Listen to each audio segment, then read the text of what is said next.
What's going on, guys? It's your boy Cinquay Mills. This is episode 4 of the Plays, K's, and Fadeaways podcast. We appreciate all of you guys for tuning in every Thursday. This is a grind. This is a process. I'm just happy that y'all are here at the start of said process and helping us get better. With that being said, can you guys please like, comment, and subscribe to our channel? And I hope y'all are staying happy and healthy in these very tough times. Appreciate you. Hello, ladies and gentlemen. It is your boy David Nunez coming back to you with another episode of Plays, K's, and Fadeaways from the Clutch Factor Sports Boys.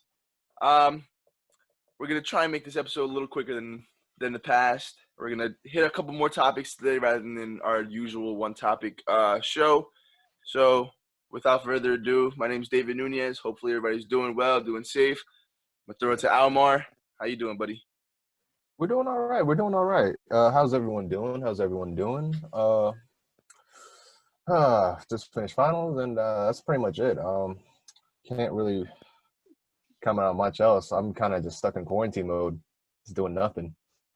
I feel you, man. For the first couple of minutes, it'll just be me and Almar right now. We're just gonna highlight over the past UFC event.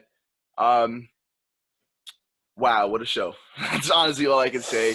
Oh, it was great. It was great fights all the way around. Top to bottom, it was a really, really great card. I had no complaints. Other than Jacare Souza getting tested positive for COVID, it went by really well. Everything, no other incidents to report in terms of like everyone's safety and stuff like that. So I feel like it was a success for the UFC. Exactly. I mean, it kind of gave not only UFC like a good glimpse of what can happen in the future during this unfortunate pandemic, but also gave literally sports in general. Like, all right, if UFC could pull it off, right? Exactly. Like if UFC could pull it off, where that's easily the most, for lack of a better term, least social distancing sport there is. Any sport can really do this. They did it. Yeah. They played it out perfectly as far as commentators, as far as teams, as far as cutmen, as far as referees, as far as the one thing I do have to say, they might have to isolate the commentators with no crowd, because it was like the commentators are giving free advice. Yeah. To like. Well, I mean, Greg Hardy said it. He I don't remember the exact comment he said, but he did say he heard Cormier basically give him like a little pointer halfway through the fight. But at the same time, it kind of look at it as free coaching, because now your corners are doing the same thing, just yelling, all right, yo, like, whatever, switch, get on top mount, whatever. Yeah, I guess. But, I mean, maybe isolate on a live feed would be a little bit better, so it's a little bit more of a level playing field. Yeah. They might be commenting on one guy more than another. So yeah, somebody who's like not a huge UFC guy, watching the event, for the lack of the crowd that was there, it honestly didn't make that big of a difference. Like, I was watching the fight, and honestly, the new how would I put it? The new way of going into the fighters, like, you feel more inside the ring without the fans. You can hear the shots land. Exactly. So it's like for the first event without fans, it went well. Yeah, listen, as much as combat sports needs a crowd, this card kind of just, like, made that an afterthought. Like, listen, you had made at least 3 or 4 fights that would have just garnished massive reactions. First fight that comes to mind, honestly, Cormier and I'm sorry, not Cormier, Cerrone and Pettis, which was, I did feel like it was a unanimous decision for Pettis. It was probably the closest unanimous fight I've ever seen in UFC. But listen, that fight, had a 2-1 pretty clear cut. Yeah, I mean, I don't mind that either. I would have given Cerrone the last round, but it was just, that fight in general was just honestly nonstop. It was great action back and forth. Another fight that was honestly really, really, really fun to watch was the main event, of course, the Gaethje and Tony Ferguson, which was, I don't think a lot, like, most UFC fighters did not expect that. I had Tony winning that fight, but I knew coming into the fight, if Justin Gaethje came in more controlled and, like, just stuck to a game plan where he wasn't going to go out of control too easily, that he had a great chance of winning that fight. I totally agree. I think the thing that, honestly, I feel like kind of helped Gaethje is the fact that he was hungry for this. Like, I feel, and this is what Gaethje does. Gaethje is a fighter who who you put him in predicaments he's not supposed to be in, and where the odds are stacked against him. He shines. Whether I can't think of the fight that comes to mind, but he wound up losing the fight. But it was one of his other than was this it the fight. Was it the Eddie Alvarez fight? I think it was the Eddie Alvarez fight. No, I think it was the Alvarez fight. That he got into a predicament where he wasn't supposed to win. Granted, he didn't wind up winning the fight, but it was just an immaculate showing. And in my opinion, it was his best performance before this past fight. Nobody expected Ferguson to get dominated like this. Ferguson looked like he was a shell of himself. He did not look like he should have been in that octagon at all with Dustin Gaethje. So the fact that Gaethje put the pressure and not only basically changed the mind of a lot of combat sports fans, which was absolutely great to watch. Do we think we're getting Khabib and Gaethje now? You have to. It's basically set in stone given the fact that Gaethje's an interim champion. And I think they're both under like the same promoter, right? That really, I mean, it really won't matter. Just like given the fact that right now Gaethje is the number one contender. Champion. Yeah, like the interim champion is basically like a placeholder for the champion. Yeah. Yeah, they got to figure out the whole Khabib getting out of Russia thing though first. Listen, that's not going to happen for another year at least. So no, I'll give it another 6 months. Hopefully, fingers crossed. I'll give it another 6 months. Yeah, hopefully. So yeah, I mean, another fight I can honestly hit on, which was kind of bittersweet, was the Cejudo Cruz fight. I did feel like it was a premature stoppage, just given the fact that there was 5 seconds left. I understood the stoppage, but in a high intensity fight like this, given the circumstances and given literally the fact that it was I kid you not, 5 seconds left in the round, let the thing play out.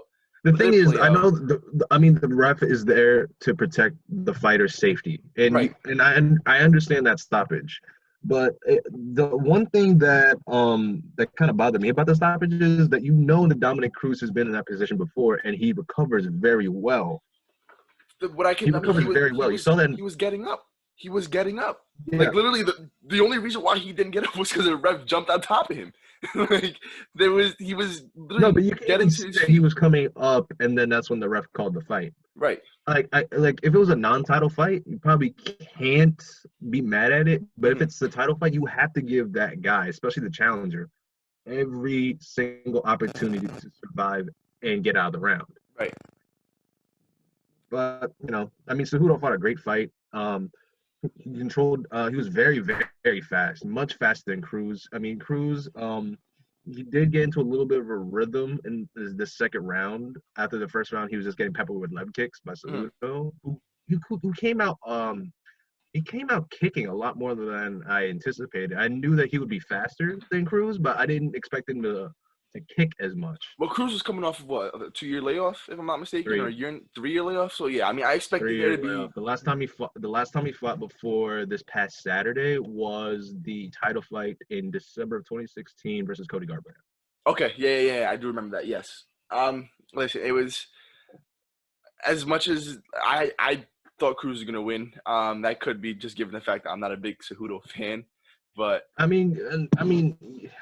He is very cringy, but as a fighter, you must respect what he brings to the table. He's arguably one of the greatest mixed martial artists of all time. As no matter which way you want to look at it, whether it's a wrestler, you could put his resume up for greatest combat sport athlete of all time. Exactly, I would not have a really good argument for it. Like it's very, very solid. He's a gold medalist in wrestling. He basically transitioned. Exactly. He changed basically his entire fight style once he hit the UFC, where he became more of a boxer. And then the last 3 or 4 years of his career, he became more of a leg-on-leg striker.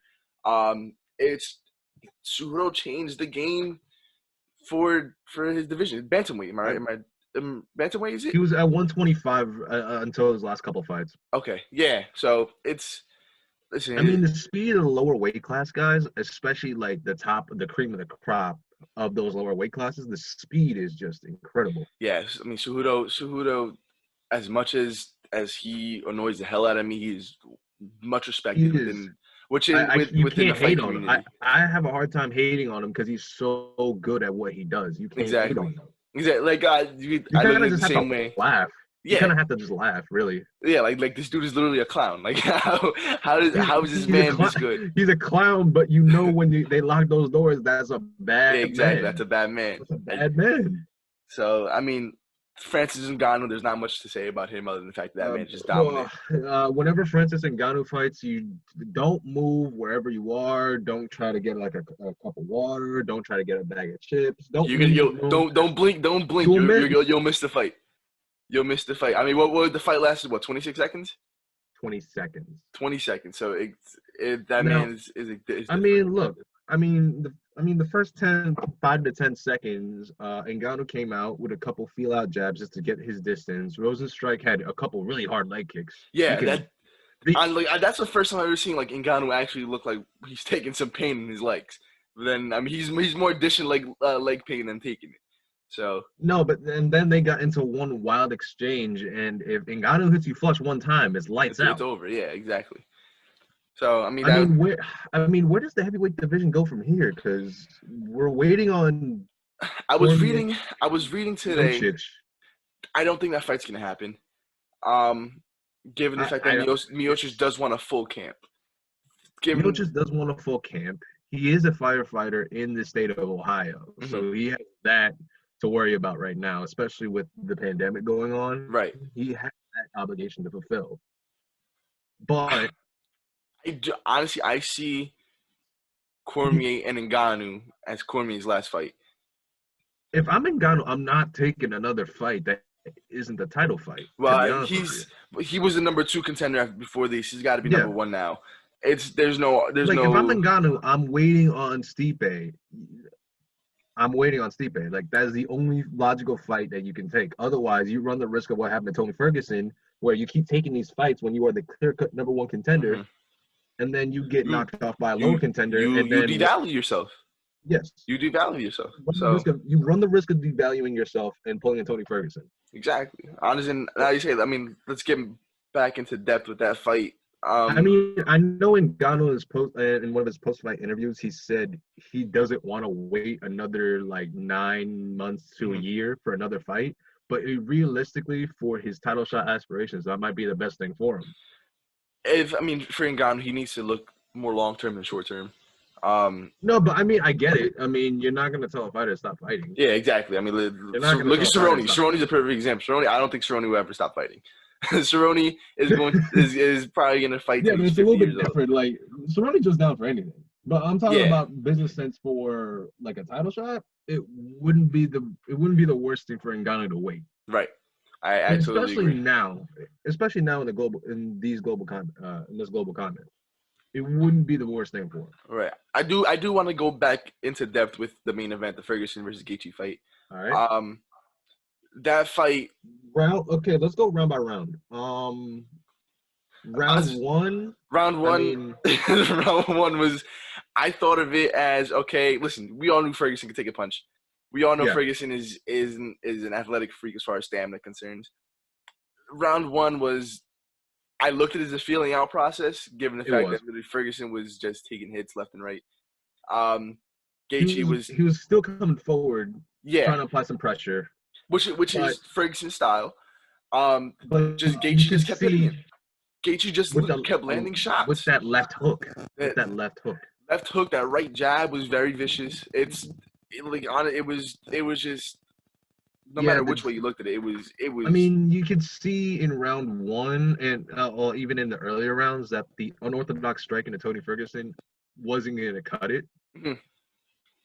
I mean, you could tell Gaethje did his research. Gaethje knew what was coming. Gaethje knew what to expect when it was going to happen. Because also his striking is just a lot more crisper. Yes, like a lot more technically sound. I look at Tony Ferguson as a well-balanced fighter. It's just I see him better on the ground than I do on his feet. I was surprised he didn't take him down more, especially in the second round. He tried. Especially in the second round where he was getting hit a little bit lower. We'll jump into the second round now. In my opinion, was probably Ferguson's best round. It was Ferguson's best round. If it did go to the cards, it would have probably been a 4-1 decision, just given the fact that Ferguson landed the more memorable shots in the second round. Also, Justin Gaethje was very lucky that he didn't get clipped with that uppercut maybe a minute earlier. Oh my goodness! If he got, he was. Thank God that uppercut happened 3 seconds left in the round, because it was more like 20, I think. But the thing about it was Gaethje was just swinging for the fences the first 2 rounds. Gaethje literally looked for the knockout early in the fight. Very early in the fight, he was looking for the knockout, and it wasn't happening. It wasn't working. No. So it's in between rounds 2 and 3, great corner work by Trevor Whitman to tell him to take 10% off of the shots. I mean, listen, Trevor Whitman literally controlled that fight. He controlled that fight. He had Gaethje on the perfect path to success. Credit to Gaethje for actually sticking to the game plan. Right, and for a fight, that's probably one of the hardest things to do. But here's the thing, though. Gaethje's 2 losses in the UFC probably taught him an important lesson to stick to a game plan. Well, it's probably the best thing. Gaethje's 2 losses, he was basically winning both of those fights. Yes. He just got little too complacent. He said he had too much fun. He got too comfortable and got caught. He got caught. Which lets you know the mentality of Justin Gaethje, that in the middle of a firefight, he has too much fun. Right. Exactly. I mean, and this man's a savage. Yeah. That man. I mean, listen, Gaethje can dish him out. He can take the punches like anybody else. Third round. I mean, I was surprised Gaethje won the 3rd round so convincingly after being rocked late in round 2. That was the one thing. Like early in round 3, it was as if like he wasn't hit with a large uppercut. Well, I honestly think it was more. I think the uppercut more shocked Gaethje than it did hurt him. Given listen, that uppercut came out of nowhere. I didn't even see the uppercut coming. They were both throwing. They were both throwing at the same time, and Ferguson got to the target faster. It was, and if I'm not mistaken, I do believe Gaethje was going for a left hook before. I simultaneously as the uppercut was coming in. I don't know. They might have been throwing uppercuts. I'm not sure. I have to go back, but I think they were both throwing right uppercuts, and Tony's just got to him a little bit faster. So but it's 2 simultaneous hits. Just the fact nobody saw it coming, and the way it landed was just. I have one question for you. Did Tony look a little bit slow to you in this fight? He slower than normal. I feel like his feeling out process was a little too long, because I feel like he actually didn't get comfortable up until he realized he was losing. I feel like the middle of the 3rd, beginning of the 4th round was when Tony Ferguson tried to somewhat make some sort of attempt. By that time, it was over. By that time, it was over. But I don't know if it was more credit to Gaethje for being just a lot quicker than Ferguson in this fight, or just Tony. I don't know. Tony just seemed a little bit off. It didn't look. It clearly wasn't his best fight at all. This is probably the most lopsided fight Tony Ferguson's ever been in. I could not remember another time where Tony was this dominated. He was dominated in this fashion for multiple rounds. Exactly. I mean, we've seen Tony knocked around for a round, but multiple rounds. I've never seen Tony get beat down for 2 rounds, 3 rounds like that. I completely agree with you. It's just, I mean, the way everything happened, I kind of do. I don't want to give Ferguson an excuse, but I do feel like he wasn't prepared for Gaethje. I've heard that argument. He took him for granted. I wouldn't say he took him for granted, but he was originally preparing for Khabib, who is not a striker. Right. That's Gaethje. For you guys, as you guys think it was more, I'm not facing Khabib anymore. I'm facing, I don't want to say a lesser opponent because I don't know much about Gaethje, but it was all right, now it's a little bit lower step in class, so I can cruise through this fight. Was there any? No, it's more the contrast in styles that was the difference. Gaethje is, I think everyone knows that Gaethje is a bad man. Right.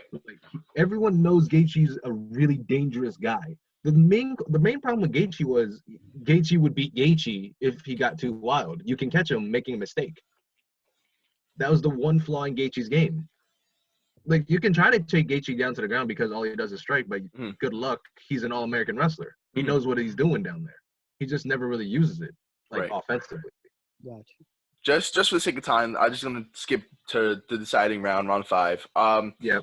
At this point, Tony Ferguson lost the fight. He was literally just he was fighting more for pride at this point. Yeah. It was a jab that made the last punch that really connected was a jab after hitting. Absorbing left hand, right hand, it was the jab. It was the jab at the same time. Tony Ferguson's face was a mess. Like he looked. I honestly feel like he was seeing double once that jab hit because he literally shook his head. He was out of it. Exactly. And that's when the fight was at that point. It was all said and done. You had to stop the fight at that point. I mean, that was the perfect time to stop it. You had to stop the fight at that point. I didn't need to see another minute of Tony getting beat down like that. Yeah, it was getting too much at that point. I was like, all right, this. Okay, we could call it now. Listen, Ferguson, you're one of the most respected in the entire game of all time. No, he's probably one of the toughest fighters you'll ever see. Exactly. So I'm not. A lot of those left hooks and right hands that Gaethje threw and connected have knocked other fighters out. Exactly. So it was a great fight. It was a great fight. It was a great fight. More than I thought. Yeah, exactly. It was a great fight. Despite how one-sided the fight was, it was a great fight given the fact that nobody expected this. And Tony Ferguson's X factor as never being able to count him out, and Gaethje's past of, all right, we've seen him dominate before and wind up losing.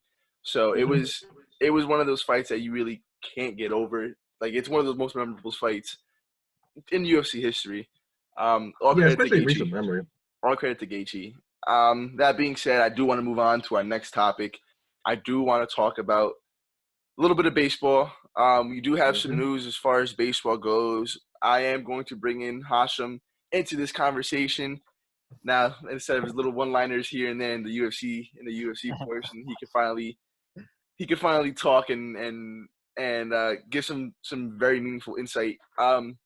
So a lot of the other news nowadays is the MLB the MLB owners have all agreed to an 80-game season. Obviously, no fans, no minor leagues, which was a big one. Surprising.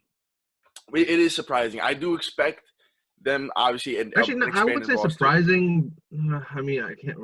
Lack for a better word, surprising. Yes. Right. I do expect an expanded roster. I do expect to see, honestly, a 40-man team.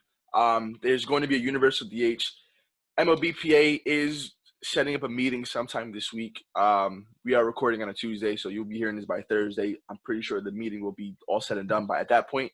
I am expecting, hopefully, a season, but at the same time, I do have my doubts as far as the season happening, given the fact that I don't think the players are going to get their full salaries. But I'm sorry to jump in real quick. I just wanted to mention this in terms of what you're saying about the season. There was just a report that the NBA is looking forward to opening the season, and that sports in general, people are looking and making plans that they want to have baseball and basketball continue. So right. it is probably 60-70% that we do have a season. That's perfect. Okay. So, June, July? From what the quote-unquote rumors were, we're going to have a second spring training towards the middle of end of June, and then they literally call it spring training 2, and then the season itself, the actual season, will begin in the beginning of July. Gotcha. It'll probably be a shortened season, right? Yeah, 80 games. 80 games was the amount of games. I do think they are expanding the playoffs. I don't remember the amount of teams off the top of my head. I want to say it's how many playoff teams are there now?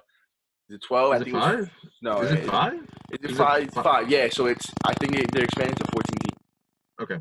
So, since we don't have any details, we are going to get into baseball talk. We are going to talk about who we feel needs to break out the most in the league. Any team, any player. Pick one person. Hasham, I'm going to start with you. All right. So for me, it's honestly easy. It's the easiest choice for me, and it's third baseman for the Yankees, Miguel Andujar, for one reason. As a Yankees fan, I know Gio Urshela had a very surprising season. We had a lot of fun with Gio Urshela doing his thing, but people generally forget how good Miguel Andujar was that season. In over 600 plate appearances, he batted .297. He hit 27 homers, had 92 RBIs. He is the future third baseman of the New York Yankees. So for these people to come in and say, "Oh no, we don't need Andujar. Let's trade him. Oh, we have Urshela." Stop. That's complete nonsense.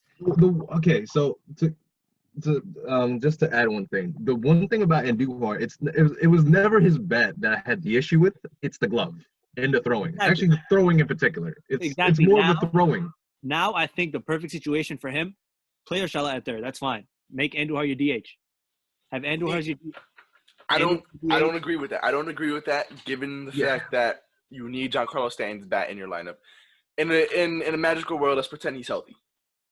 You need that bat in the lineup.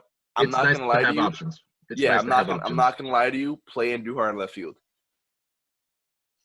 Or platoon him and Gardner. Have thought about doing that, but we have Clint Frazier. Don't we have Clint Frazier still? Clint Frazier cannot field to save his life. That is true. Clint Frazier has a better chance at catching mono than he does catching a fly ball.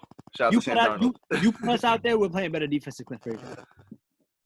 But that bat. Oh man, it's nice to have options. It's nice to have options. Guys. We should have traded Frazier. Again, Yankees have a problem which a lot of teams wish they had. They have an embarrassment of riches. So it is hold on, an embarrassment of riches for position players. Yes. Yeah, yes, exactly. we do. Yes. It's a nice problem to have. For sure. So we need the depth. We need the depth. I mean, the Yankees have shown that they cannot stay healthy. Yeah, our medical staff is horrible. I mean, okay, so they revamped the entire medical, I think the strength and conditioning and the medical staff this offseason, so we should be okay. Yeah, I don't know, man. It's let's see. You know, obviously, I think in baseball is one of those sports, the manager can only do so much. Your players have to go out there and perform. Obviously, every other sport you do that. But baseball, I think Aaron Boone needs to show if he's – because obviously he has the wins to show he's a quote-unquote good manager. Mm-hmm. A lot of Yankees fans don't think he's a good manager. You have all these players now. You need to put them in the right spots. Because, again, a lot of teams in the league would kill for a player like Andujar. Here he is coming off an injury. You have Urshela. You have all these players. Do something with them now. Put them in the right spots. To be honest, his lineups have been pretty good. I've very rarely had a problem with any one of Aaron Boone's lineups. Yeah, exactly. But look, the only sketchy part about Aaron Boone's lineup decisions were the playoffs. The fact that you didn't take Stan out of your active roster, given when he literally could not play. You knew he couldn't walk. Exactly. That was very dumb. That was the one issue. Also, another thing is he has to manage the bullpen a lot better. Oh, because the bullpen isn't meant to throw that many innings, regular season and postseason combined. Well, the bullpen it was our starting pitching was a little bit of a liability last year. Yeah, exactly. That's what I blame. I mean, obviously your rotation did jump a massive amount just given the fact you signed Garrett Cole, and James Paxton's playoff performance was absolutely astonishing. So I love that moment as a Yankee fan, it was great. Very nice to have Big Maple. Very nice to have Big Maple. If Paxton can somewhat keep that consistency, I know he has a back injury, but I think he'll be well. I think it'll probably take him. He'll be good by the time the season starts. Yeah, he'll be all right. He'll be ready. If anything, when it comes to the playoffs, he'll be our third pitcher. So, I think we can live with that. You know, our playoff ace is probably still going to be Tanaka. Yeah, on the road. You throw Tanaka on the road, we're winning that game. Exactly. Tanaka on the playoff. Tanaka is a different pitcher. I'm convinced. That's two different people. But my player easily, I think, Miguel Andujar, because people forget how good he was. I think when he comes back, he's gonna show everybody why. I mean, how good of a player he was before he got injured. So for me, it's Miguel Andujar. I'll pick. So Almar, I'm going to go to you. Who do you feel like is going to be your 2020 breakout player? My 2020 breakout player will be Shohei Ohtani. The best player in MLB history. We all know the talent that this man possesses. It's the fact that this man has had bad luck with injuries. Okay. Our 2018 Rookie of the Year is recovering from Tommy John surgery, so he was a full-time DH in 2019. Did not show off his, all right, I'll be generous. I'll say 97-mile-an-hour fastball. That give or take. Give or take. I mean, coming off Tommy John surgery, it might be at 97, and then it'll warm up to 100 once he gets back into, his form as a pitcher. But I mean, what is his best position is DH, pitcher, outfielder, and everything. Shohei Ohtani is my breakout player because I feel like he'll stay healthy, especially with the shortened season. Won't be as much wear and tear on him, and he'll still produce, and everyone will know why we fell in love with Showtime. So, Sir Cinquay Mills just joined us. Sir Yes, Cinquay, sir. who is your 2020 breakout player? My 2020 breakout player will be shortstop for the Atlanta Braves, Dansby Swanson. My God. I feel like Dansby Swanson has put together the defensive capabilities that he has shown that he can be an elite defensive shortstop. All he needs to do is put together the hitting. We've seen flashes of him where he's hit about, 320 over his rookie year. His rookie year was a perfect example of that. He hit Let me pull up high. Let me pull up He had high contact ratings and stuff. I mean, in this league, you don't have to be. I mean, in this league, you kind of have to be a home run hitter, but obviously, home runs isn't really like everything. I would say it's not his forte, but in the modern especially game, as a shortstop, that really doesn't matter. You're more needed for contact, speed, and fielding. The thing that he needs to do is he needs to steal more bases. He needs to have a higher batting average, draw some walks. Honestly, it's just a higher batting average and on-base percentage, and he'll be fine. Yeah, because the people that bat in front of him are borderline elite. It's a murderer's row for Atlanta's middle of the lineup. So all he needs to do is get on base. He'll do the rest. Yeah, if you have a team, like for instance, they have either Albies or Ronald Acuna bat 1. And I feel like if you had Swanson bat 1 with like Albies at 2 and then Acuna at 3, I feel Freeman like at 4. Freeman at 4? Oh my God. Freeman at 4, and then you have Marcell Ozuna at 5. Austin Riley was another underrated bat in that lineup. He's very young, very fun to watch. Austin Riley's not gonna. Hold on, Austin I know you Riley's guys are not Mets gonna fans. I'm sorry. I do not want to face that lineup. Camargo. Oh my God. It's still Marquez, right? Marquez bat 6. Yeah, Marquez 6. You have Flower 7, and you have Camargo at 8. So Camargo's gonna play third base? Yeah, for now. Okay. They're probably gonna try to ease what's his name back in, Riley back in, because Riley started off hot and got cold. Slowly decline. I totally get you. Got cold. So they're probably gonna try and ease him back in. Yeah, but I'm a Yankees fan, but if I had to pick a second favorite team, it'd be the Braves. They're so fun to watch. They're so fun to watch. I'm a diehard Mets fan, but I cannot discredit this Braves team. They're easy. They're the most fun team to watch. I would not want to play the Braves multiple times a year. That's your problem. Yeah, listen. The only thing that we have over them is that our starting rotation is better than theirs. Yeah. I mean, you have a starting rotation that is on par with anybody else in baseball. Yeah. I mean, you had that almost over everyone. That's all you need. That's all you need. Jacob DeGrom. Good night. So, myself. Jacob's gone for 7 innings, and then what happens after that? We lose the game. We lose the game because we don't have a bullpen. I mean, hey, we brought in Batanzas this year and such, so hopefully we can take good care of him. Take good care of him. This year's gonna be a serious year because you only got 82 games, so there is no time to slack off. Hold on, take good care of Dylan Batanzas. So, I'm going to go onto my end now. I'm going to, since Cinquay stole my breakout player, I had 2 backups, and they both play on the New York Mets. Number 1 is another shortstop, Ahmed Rosario, who I feel like was coming a little diff in the second half of the season. If he can put his second half play to make it a full season or even 140 games. I mean, if we have an 80-game season, his half of the season is perfect. Exactly. So he should be an all-star. I didn't take that into account. So that should help him a lot. Hey, there you go. If he only needs to be consistent for 80 or so games, there you go. So yeah, listen. There's 0 doubt that he can't hit. Like that man has a great bat.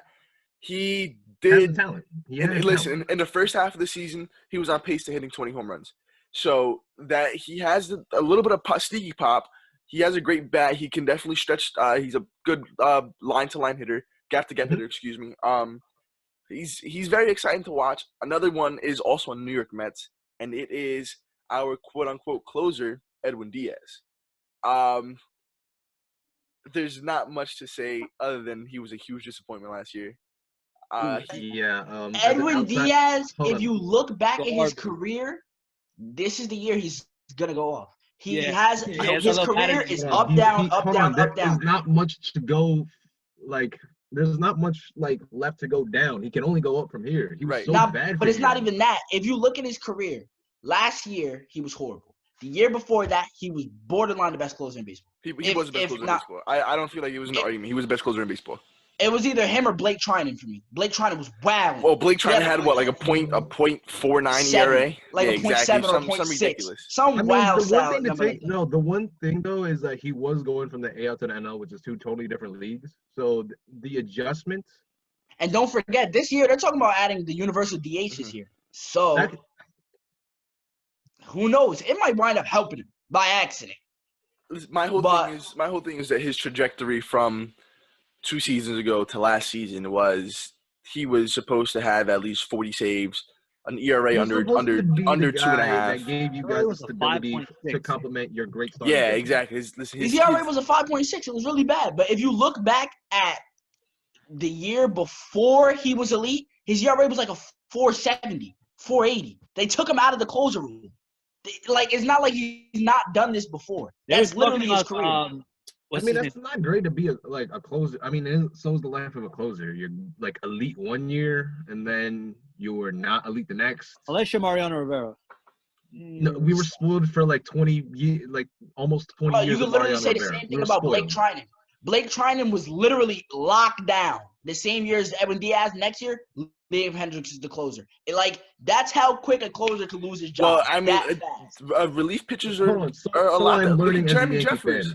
Jeremy Jeffers was borderline elite. Supposedly the Mets are talking about making Seth Lugo their closer. I wouldn't mind that. I wouldn't mind it. Just give listen. Seth Lugo is like that. Yeah, Seth Lugo is like that. Seth Lugo, in my opinion, is you have good talent in your top to bottom on your pitching for staff. sure. You have the talent. It's just the consistency.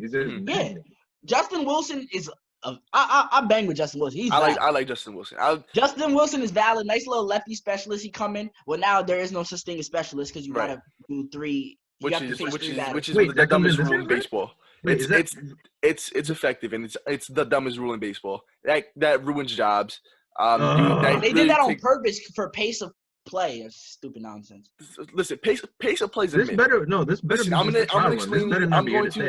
going to explain to you the myth of pace of play. Pace of play has literally made baseball longer, given the fact that you have replay review. Yeah. You have. Do we have commercials? No, commercials would be commercials for long innings. Yeah. Commercials would be for long innings. So it pace of play, you cannot time baseball. It's hard to time baseball. Yeah, a baseball game ranges. It's also exactly. Like the pitchers, for example, some pitchers work quicker than others. So that impacts your pace of play. Pace of play, they're trying to make the game less long and adding long balls and all this other nonsense. They're doing too much, bro. Just make baseball how it is. Just leave it. You can't fix it. It is what it is. So, to wrap up this little segment here, Hasham, Miguel Andujar, Almar, Shohei Ohtani, Cinquay, Dansby Swanson, and I gave you guys a doubleheader in Ahmed Rosario and Edwin Diaz. So, that being said, we will jump into some basketball talk finally.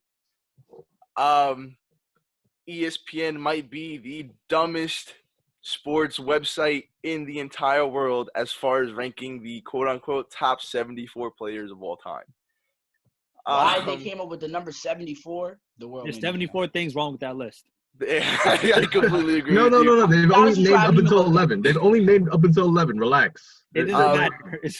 For this segment, we will introduce Mo for this segment here. Oh boy, where do we begin on this list?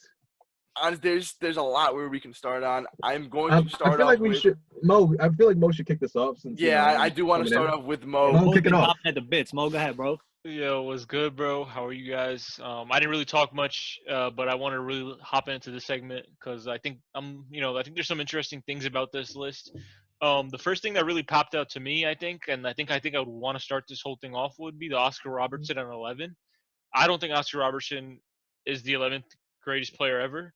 Personally, I have Hakeem, Steph, KD, and I could even argue Karl Malone over Oscar Robertson, in my opinion. Let me get your thoughts on that, but I don't think Oscar Robertson should be 11. He's closer to 15, 14. I'm taking hella players over Oscar Robertson. Oh yeah, go ahead. Let's hear that. I can't. I'll put my 2 cents in. I'll be very quick. Mm-hmm. I can't really comment. I wasn't I didn't grow up in the 70s. I didn't see this man play. Right. So my opinion is I really can't comment on him. You guys go crazy about this now. You know, my thing is his thing, right? The mystique around him was the triple-double. He averaged a triple-double for the season. We just saw Russell Westbrook do that 2 seasons in a row. Once you see that broken, but the thing about it is he did it in an era where big men actually rebounded, and it was when you got an assist, I don't think they were allowed to take a dribble. They had to go run up with a shot or something. I think nowadays you're allowed to take a dribble or two, and they'll still be counted as an assist. Right. No doubt. And listen, I definitely give him credit for that. But I think in terms of when you're making an all-time list, you're not really going to take all that into context. You're going to look at it at face value. Okay, Russell Westbrook just did it 2 seasons in a row. Oscar did it 1 time. That was his big thing. Everybody was like, "Oh my God!" I feel Oscar you should take it into context. That's my thing. You should take that into consideration. But Russell did it. That's my point. And I'm not sorry, I was looking up the stats actually. The pace for both of those eras are extremely close, believe it or not. So it's not even Oscar Westbrook had way more possessions. Wait, what are the numbers? Do you have the exact numbers on you? Give me 1 second. I'm gonna pull them up for you. But okay. In terms of the pace, I'm saying I think it was very close. Give me 1 second. But honestly, getting back to your original point, a lot of people listening, they probably don't know this, but we have a group chat, whatever, and we debate a lot about eras. And I'm one of those people. I wouldn't say I don't respect the era in the past, but I just think players now are better than they were back in the 60s and 70s. So again, for somebody like me, I'm taking Isaiah Thomas over Oscar Robertson. That's me. I don't know about you guys. Okay, but that's not stupid. That's not dumb. Exactly, that's what I'm saying though. But some of the stuff you be saying be just completely out of pocket. Oh, we'll talk about that for another episode with Will Chamberlain, whatever. Here's my point. Top 10 is going to be a whole other hold on. Reggie Miller at 49. Do you guys agree with that? Hold on. Go ahead, Hassan. Finish your point. Yeah. Again, they have Oscar Robertson at 11. They have Isaiah Thomas at what? 30. Okay, I got it right here. They have Isaiah Thomas at 31. Oh, does Oscar Robertson even have a chip, yo? I think he has one. Does. I think he has one. And how many Isaiah got? 2. He has 2. I'm taking Isaiah Thomas over Oscar Robertson every day of the week. I didn't watch any of them play. But the era he did it in to beat Michael Jordan, to beat Magic Johnson, to beat the legends that he beat when he was a star player of that team, to have him at 32 and have Oscar Robertson at 11 is crazy. And then again, that's not even the craziest thing about this list. John Stockton at 28 is pretty bad. I think the worst thing about 28? John Stockton. The worst thing about this list is what now? John Stockton is at 28. Who the hell is over him? Giannis. What? Giannis is over John Stockton. Anthony Davis is 45. Anthony Davis and Giannis should be closer to 60 and 70, like we discussed before. Kawhi Leonard is over John Stockton. But Kawhi Leonard should be in the 30-40 also. They still got John time. Stockton, the NBA all-time leader in assists and steals, is below Kawhi Leonard and Giannis Antetokounmpo. Yo, again, but this is what ESPN does. They're gonna put this out and be like, yo, people are gonna think we're stupid, and get it, and people are gonna talk about it. And look what we're doing. Get the clicks going. We're talking about it. Wait, let me name one more that's really, really bugging me right now.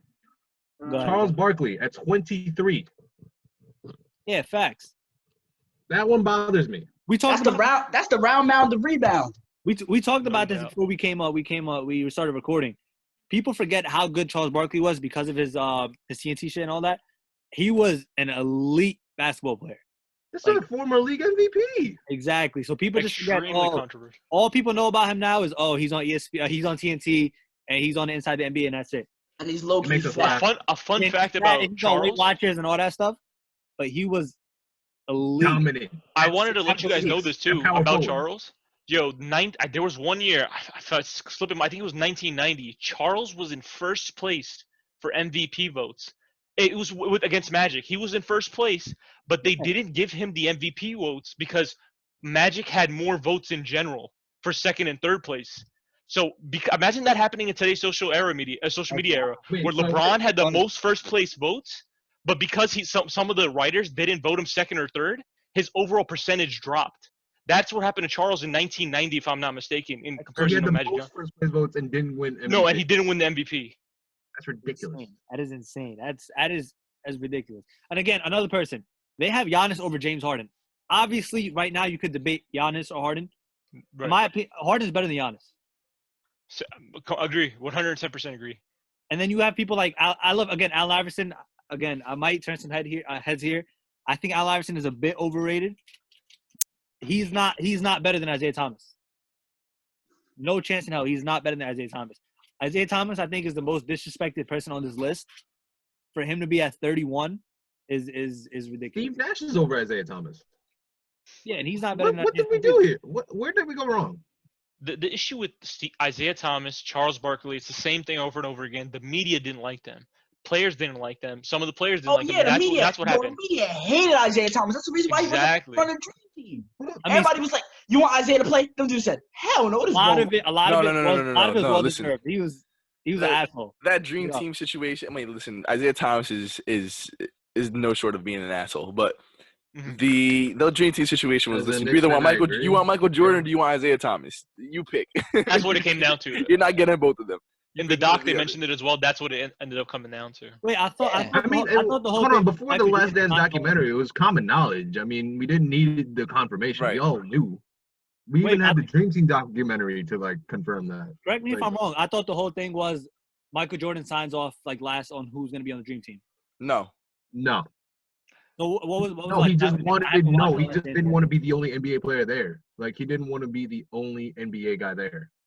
The stipulation was they didn't confirm it. It was just understood that it was told to Michael that as long as Isaiah's not on the team, he would be on the team.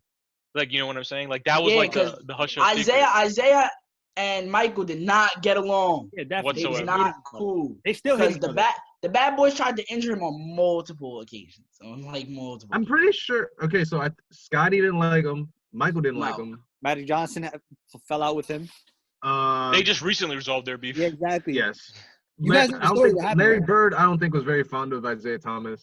Hasham, run that story real quick. Actually, do you know it for verbatim? Because it doesn't click to me. I forgot what it was. What I heard was, and again, I don't know if I'm 100% right here. When Magic Johnson got AIDS, Isaiah Thomas told everybody he was gay. Wow! He was going around his back telling people Magic Johnson's gay. And they're boys, by the way. I know they were friends since college. Tight, yeah. That's why they fell out. And I don't know if you guys remember, they had the little ESPN show, NBA TV show where they had the interview for an hour and, they made up or whatever. Right. Yeah, but Isaiah Thomas was an asshole. Oh, no doubt, bro. Yeah, nah. See, if that's me, I want smoke. Catch me any city. I got money, so I pull up any city. Okay. Anyway, guys, to go back to the list, we have a little bit of a problem here, too. At 19 and 20, do you guys see what 19 and 20 is? I saw 19 was Scotty. I don't know who 20 was. Dirk and Kevin Garnett. They have KG under Dirk. Yeah, listen. No, KG was a former MVP. So was Dirk. So was Dirk, but KG was also Defensive Player of the Year. Minnesota KG was different. Word, I never knew Dirk won MVP. Minnesota KG. I just learned that KG won MVP last week. Minnesota KG is what AD is today, but a little better, in my opinion. He was 26, 14, and 5. Guaranteed. KG guarded small forwards and was dominant doing so. That was a joke. The only real argument I see them putting Dirk over KG is the 2011 finals. Exactly. That has to be it. That has to be the only legit argument. Yeah, see, I don't find that to be a massive problem. You know what? Okay, it's not a massive problem. It was just the fact that they seemed a little bit low to me. That was my issue. That they seemed a little bit low. I mean, I don't think they're low. He's the with 7-footers shooting 3-pointers. He was one of the first, if not the first, to do so. So you had to put some respect on that. Yo, what are your thoughts on people again, you guys know my stance on this, but somebody like Bob Pettit, who's 38. He played in the 1940s and early 50s. No, but it's not even that. Bob Pettit's actually garbage. That's my thing with Bob Pettit. I refuse to go that far. Can I just interject real quick? Let me explain. I got to tell you guys why they do this. Let me just explain to you this in a vacuum. The rules of the game were totally different, and the way the game was played was completely different to it is today. The advancement we have in technology, in ball in general, so many medical advances, so many things. If these players had that today, they would obviously be much better. Imagine putting us back then, knowing what they knew about basketball. Would we be as good as we are today if we were put in back then's time? No. That's my whole point. That's why this argument doesn't work. Because you can't just place people from different times and expect them not to change or not to be better. Yeah, that's why the whole argument is like you can never. It'll never be proven. Oh, if I put LeBron in that era, that can never be proven. I agree with that. I agree with that 100%. From a number standpoint, Bob Pettit averaged 26-16. Exactly. If you look at his numbers, you're like, obviously he's got to be like top 50, right? Like he's got to be up there. Exactly, but it's like I don't know how to feel about that because they have Chris Paul at 40. I'm taking Chris Paul over Bob Pettit. Right. Listen, in terms of I'm taking Chris Paul over because what I've actually seen him play over an intangible standpoint. Yeah, exactly. Because I've seen it. Okay. Like Chris Paul, we all know Chris Paul is my second favorite player of all time. He's one of the greatest point guards of all time. I'm not gonna lie to you. I'm taking. Are you guys okay with Clyde Frazier being above Chris Paul? I just want everyone to wait, what? I'm taking Chris Paul over John Stockton. I'll explain to you why. Yes, John Stockton is easily the greatest passer of all time. Chris Paul is top. What is he? Top 5 in assists. He averages more points. Top 4. He's fourth. Exactly. So he averages more points than John Stockton. Stockton was a very good defensive player, but Chris Paul is a lock. Was locked. Exactly. He's a lockdown. He might still be locked. I don't see it as being a crazy argument. And also, again, I never seen John Stockton play. I'm gonna put that on out there first. That's why I don't like commenting on older eras from like 70, 80, and a little bit of the 90s. I don't like commenting on it because of that fact. I just off of what I've seen and going off of numbers and intangibles and statistics, I will give Chris Paul the edge as a better player. No, but I'm like looking at all these old. He's obviously. I'm not gonna lie to you. He's obviously a better leader. Watching from this year, you could tell he's obviously a better leader. OKC was supposed to be horrible this year, and they're a playoff team, which is stamped. Like it's not like they're gonna lose. It doesn't look like they're gonna lose their seeding. Well, I mean, listen, I wouldn't even say they're horrible because they do have a good team. They do have a good team built around them. Yeah, but when you looked at them, you expected them to be outside of the playoffs, looking in maybe at around the 11 to 12 seed. They are the 6th seed in the West. Right. Just like Chris, go ahead. Remember, when they traded Chris Paul, Chris Paul was down bad. They was like, oh, Chris Paul, he's starting to get old. It might be time for him to get out of there. They had Chris Paul, they had Shea, they had Steven Adams. After that, Danilo. Who do you really have besides Schroeder? Danilo Gallinari. Oh, and Gallo. I respect that. Then who do you have after that? Lukaten Dort. He's bad. Terrence Ferguson. Trash. Darius Baisley. No, Terrence Ferguson's trash. He's garbage. He's horrible. He's actually horrible. Terrence Ferguson is all he does is jump high. He jumps high. Jumping high. And guess what? And guess who else does that? Hamidou Diallo. Thank you. All they do, jump high as hell. What does that get you? When is Andre Roberson playing, guys? I kind of need to. When is Andre Roberson playing? Never again, because he shouldn't even pick up a basketball because he's trash also. And the fact that he dates Rachel Demita very frustrates me a lot. I guess he's very bad. Hold on, it's personal for you with Andre Roberson. Okay. Nah, it is. Because he got a fire female shooting up 3 bricks a game. It's ridiculous. Listen, the fact that Andre Roberson can't even he's literally close to a modern day Dennis Rodman as far as offense concerns. Like, that man cannot. That's disrespectful to Dennis, yo. Listen, Roberson cannot shoot a free throw. No, can't shoot a 3. Let alone shoot a 3. He's athletic as far as dunking a basketball, but that's about it. Yeah, but the thing is, can he even catch said basketball to dunk it? Wait, now let me actually point your guys' attention to something. David mentioned to me, and I thought this was insane. How is Dwight Howard not on this list? On this list at all. Dikembe Mutombo is on this list, but Dwight Howard is not on this list. Again, I literally wrote actually a demon. I wrote a list down of people who I feel like either ranked too high, ranked too low, or shouldn't be on the list, and I have literally a separate list of people who should be on the list. Let's go. I was Dwight Howard. Dwight Howard was the most dominant center of his prime era. Dwight Howard was he was the best center in the league for at least half a decade. Dwight Howard, for us growing up, was the closest thing we've seen to a prime Shaq. And I don't think that's a debate. All right, so he won like 3 or 4 three-time defensive player of the year, 2009, 2010, 2011, Olympic gold medalist in 2008, 8 NBA All-Star selections, first team from 2018 to 2012, second team in 2014, third team in 2007 and 2013. He was all defensive first team in 2009 to 2012 and second team in 2008. It's like his resume speaks for himself. In my opinion, he's a top 10 center to ever play. Hold on. For sure. All that, and he's not top 75? Exactly. It's ridiculous. The thing is, he was clowned a lot after he left Orlando the first time. Right. He played so. He handled that horribly. He played with Kobe. He got the soft tag. Everybody remembers that. Then he went to Houston, didn't do anything there. Then he had a bit of resurgence that first year. And then Damian Lillard just took their soul, and they were never the same. Damian Lillard. Actually, you know what? Since you said Damian Lillard, I can honestly, I'll just go through my list now. Listen, there's no surprise between us. Damian Lillard is probably my favorite active player in the league right now. He has no business being on this list over Kyrie Irving. He has no being on his. Wait, Damian Lillard's on the list. Damian Lillard is ranked 72. Is Kyrie on the list or no? No. Listen, I would put Kyrie over Dame. By the way the list is looking, I won't be surprised if Kyrie Irving's a top 10 player, just given the fact that this list is just stop. You're gonna tell me he's over Hakeem Olajuwon? You're gonna tell me that right now with a straight face? You're going to tell me that Vince Carter is better than Ray Allen? You're gonna tell me that Vince Carter is better than Clyde Drexler? You're gonna tell me that Vince Carter is better than Pau Gasol? That exactly. And Vince Carter is ranked 55. Pau Gasol was my favorite player in the league when I first started watching the league. Pau Gasol. I'm a big fan of Vince Carter. Let me put that out there. Overrated. No business being overrated. Vince Carter's overrated. In this ranking, 100%. So yeah.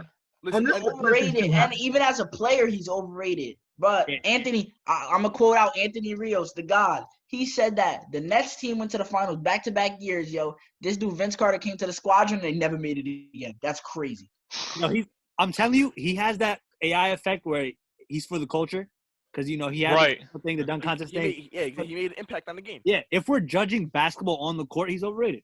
Same thing with Dr. J. I feel that way about Dr. J as well. It's like, I don't know if you guys it's the impact, it's the icon. Like the fact that he was like an icon, like it was the dunk, the behind the backboard type of dunk like that. Even though if you look at his stats, I don't know if we can disrespect Julius. That man was not doing that. You're on your own. Yeah, you might be on your own island with him, but I am not saying. But do you guys get what I'm saying? Like if you look at his stats compared to other like great small forwards and power forwards, I mean, they're okay. They're not like great. In the NBA, he didn't even play NBA. Yeah, the first 5 years were in the NBA. The only reason the New Jersey Nets made it to the NBA is because the Knicks told them the only way we're allowing you in the NBA is if you trade Dr. J. Yeah, I remember that. So that's reading about that. But I mean, I'm gonna just so I could go through this list real quick of what I have. Pau Gasol is ranked 65th. I'm not upset at the number he's ranked. It's just the people who are ranked above him, or it should not be ranked above him. From the list I have here, 73 Mutombo should not be on the list at all, in my opinion. No, not 72 at all. Damian Lillard should not be on the list at all. Not over Dwight Howard. Clyde Drexler being ranked at 57 when at the time of when he was playing, he was considered the second best player in the league. They literally, like Michael Jordan. Him and Jordan was going at it. Exactly. Quoting The Last Dance, Clyde Drexler was the closest person to Michael Jordan during that era. So the fact that he's ranked 57th blows my mind. Vince Carter ranked 55 is ridiculous. what honestly makes me upset more than anything is Anthony Davis being ranked 45th on his list when he has done absolutely nothing in the league. Wait, hold on. Would you guys rank Anthony Davis over Reggie Miller? Reggie Miller is at 49. I would not rank No. Anthony Davis on his list at all. I'm a Laker fan, and I can openly admit this. This is based. This has to be truly based off potential. There's no justification. What they said is based off his promise, but he should not be on this list at all. As no, 60, 70, okay, Reggie, fine. Hold on, over Reggie Miller. How many playoff series wins does AD have? Like one, two? One. It's no more than 2. One win against the Trailblazers. There's no more. Oh, it was that 4-0 sweep. That's his only playoff. Bro, in fairness, if we're being honest, that was Drew Holiday's series more than it was Anthony Davis's.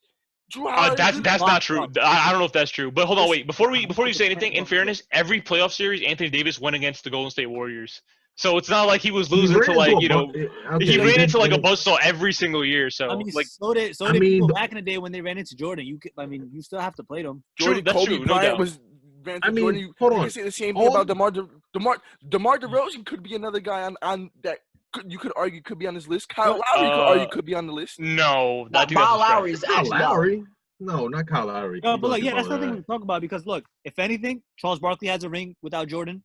The Knicks have a ring, maybe. Knicks have 2 rings without Jordan. Patrick Ewing is a fair example to bring up, I think, Hasham, because he actually doesn't have a ring because of Jordan. Like, he legit doesn't have a ring. Reggie Miller doesn't have a ring. He doesn't have a ring because of Jordan and Olajuwon. He ran through, like, multiple buzzsaws. That's why I say with the whole Golden State Warriors thing, I understand that, but at the end of the day, you have to play against who you go up against. So it's like, let's see. All right, but look, right? You also got to realize, right? Golden State, they was doing their thing, but even when Portland faced them, what was it, last year? Whatever year that they got swept, they without even trying. Like, they even left mad heads on the bench and was still waxing them. Look at could you guys look at the 90s Eastern Conference and not tell me that was not a buzzsaw for that was not it was insane. Yeah, the Knicks were the East one year. Hold on, Pacers, Knicks, Bulls. I'm looking up the stats of that Blazers Pelican series. Yeah, my man Dan, he's not capping. My man Drew Holiday was wild. Wait, hold on. The one takeaway I got from that series is that he actually locked down Damian Lillard. And Drew Holiday. It was also the most underrated player in the league. Rondo was a huge part of that too. Like, let's be honest, Rondo and him together were like. That was a great 1-2 duo. But listen, Rajon Rondo as who you could argue should be on his list as well. Probably he could be on this list on like the lower half of yes. You can argue that Drew Holiday literally took more than one of their biggest weapons away in CJ. Well, there are only 2 weapons at the time away in CJ McCollum and Damian Lillard by his defense alone. Yeah, I remember. Listen, like I said before, I'm probably the biggest Damian Lillard fan within this group here. I follow Lillard's career since his senior year at Weber State. I've never seen Damian Lillard struggle against one player as much as he did against Drew Holiday, and took him out completely. Exactly. It was shocking. Exactly, and it wasn't like defensive scheme. It was just man to man, defense. Which actually, hold on. Thank you guys for reminding me. Where's Gary Payton? Hold on. Where's Gary Payton? Gary Payton is, I believe, in the top 40. No, I don't think so. He is 53. My man Damian Lillard, game 1 was 6 of 23 from the field. He shot 35% for the series. God. Guys, wait, hold on. I just want to talk about this real quick. AD in that series averaged 33 on 55% shooting. Yeah. Again, but you have to understand who was feeding him the ball. You had 2 at the time. 2 of the best Rondo. But I'm saying like he was like they had literally no answer. Game 4, he had 47 points. But Drew Holiday. All right, but let me be honest with you. You really think Jessup Nurkic is really gonna do something? Like keep it. I mean, let's be realistic. There's probably other than Joel Embiid, nobody can really guard AD. Like. Al Horford. I'd put Al Horford in that. Okay, Al Horford too for sure. I'll put him in that. Al Horford is very valuable as a lateral defender. Yeah, I think he's kind of lost his step now. But back then, my man Drew Holiday, game 2 though had 33 on 58% shooting. So Drew Holiday averaged 28 for the series, and was locking up their best player. That's wild style. Exactly. Yo, I just want to hop on this because I think we're cutting close right to time. I just wanted to talk about this real quick because I thought this was a little controversial to say too. But the Kawhi Leonard thing about 25. I feel like he's ranked way too high. He should not be ranked over Dwayne Wade. I've said this in the past Wait, in my arguments. Over Dwayne Wade? Hold on.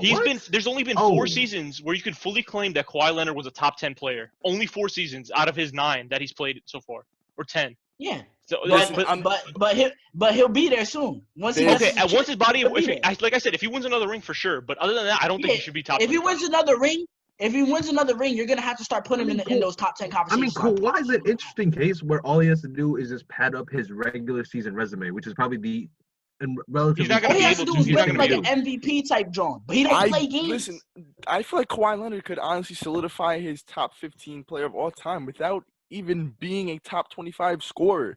Like his playoff resume speaks for itself. Top 15 if he wins another ring. But you cannot put him on top 10 because he won't have Finals MVP. He won't have the regular season has I know you guys we like to consider playoff basketball as the main thing, but regular season does have an impact. Players like LeBron, Michael Jordan, Kobe, who played the whole season, won MVPs, and then went into the postseason and performed there too. You got to take both into consideration. But the reason why Kawhi is never gonna win an MVP is because he doesn't even play games, and B, he doesn't force to score. He never forces the issue. Kawhi is never gonna be the type of player to force the issue. And I don't think Kawhi doesn't care. Kawhi does not. He's literally emotionless. He does not care at all. He does not care about any of the 80 games. Once you tell me that I need to go out there and win 4 games and get us to the next round, I'm hearing you. Now I'm here. That's the only time he actually forces the issue is in the playoffs. And you got to remember, on a team that he played in, he played on a team where he was like damn near the 5th option.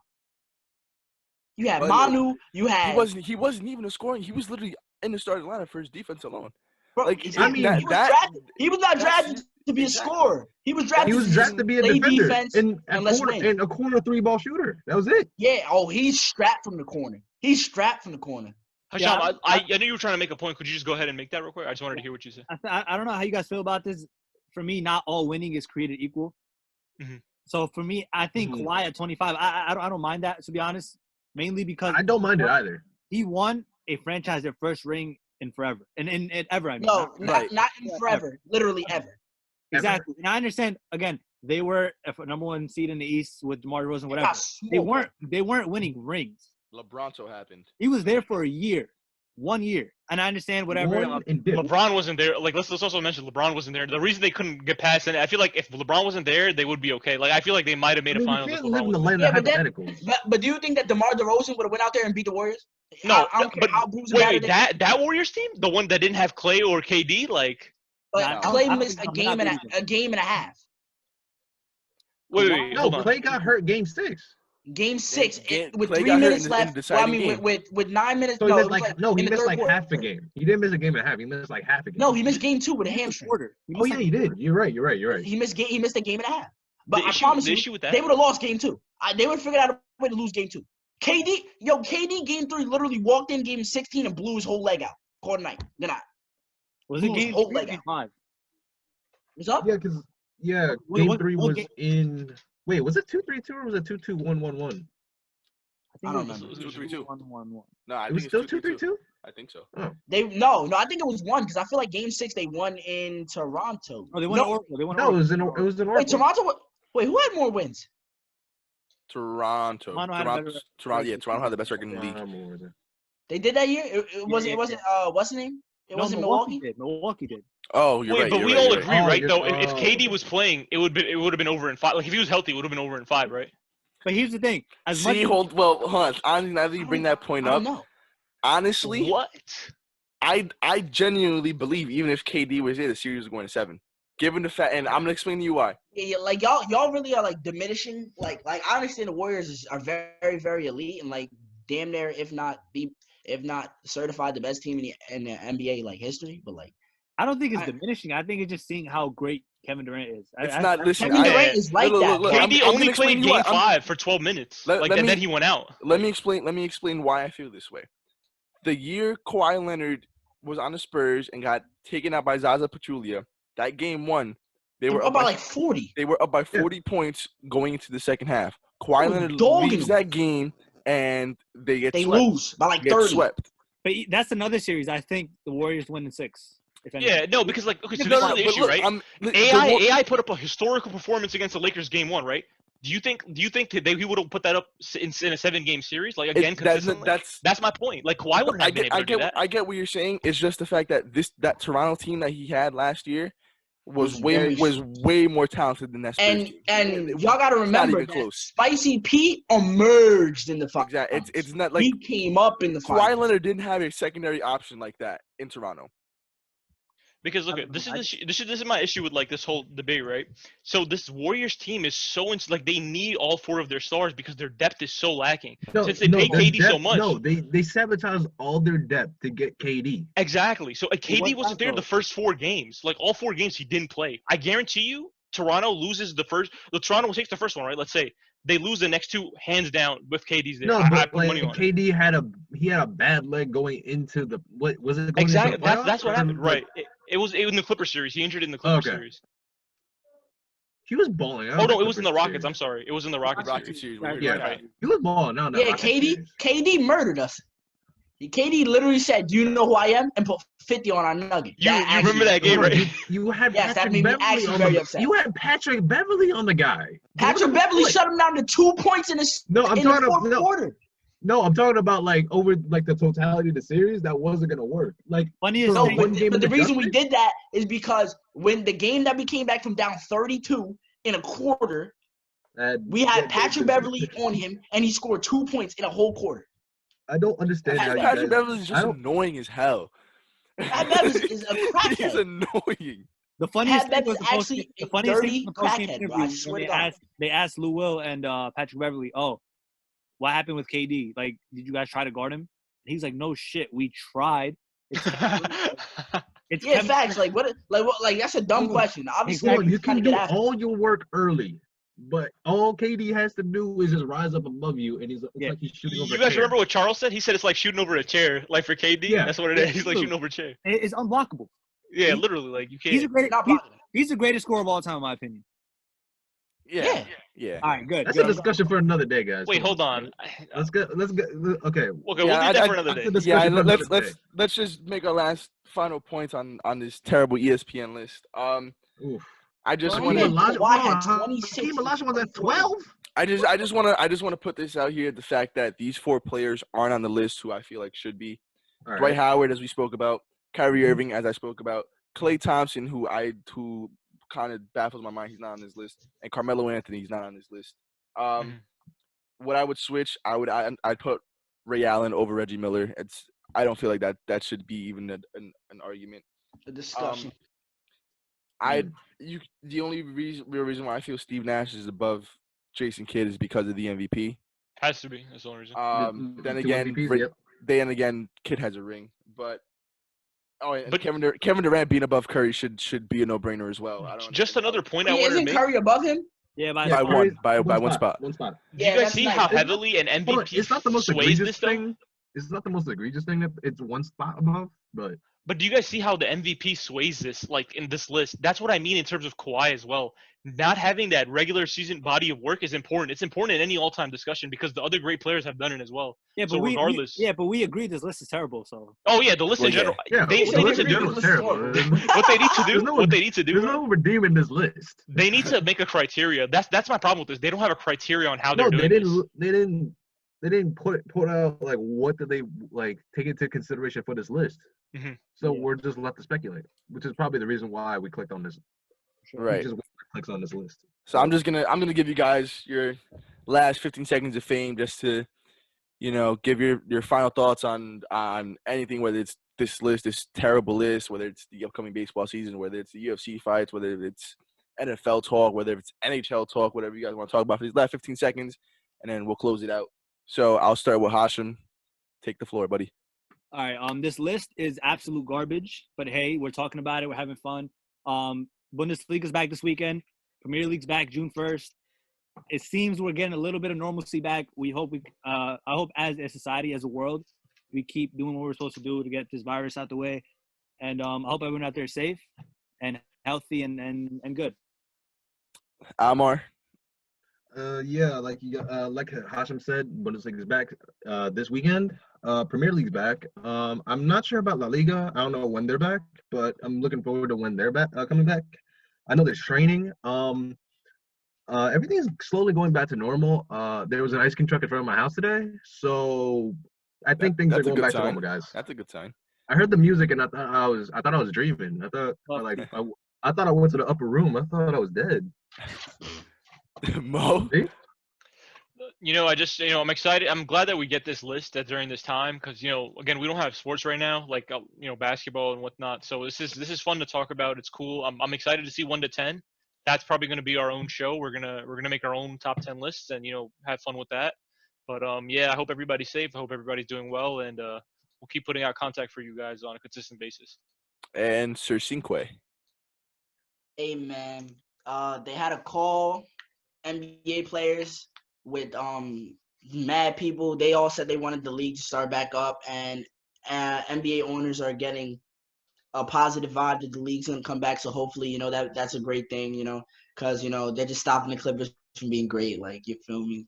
But I do want to add, I don't want us to be in a rush to start everything all over again if it compromises our safety. That's number one. Oh, absolutely, of course.